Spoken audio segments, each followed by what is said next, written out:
Hello guys! Sa mga hindi pa po nakakaalam kung paano nila i-open ang picture sa kanilang mga folder, ito po ay Windows 7.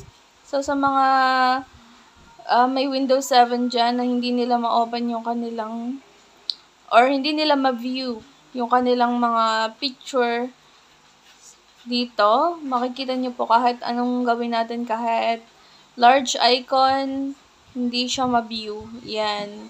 So, all you have to do is punta po kayo dun sa organize, and then click nyo lang po yung folder and search option.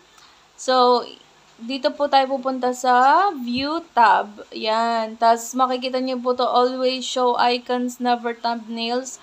Unclick nyo lang po siya, guys. And then, apply.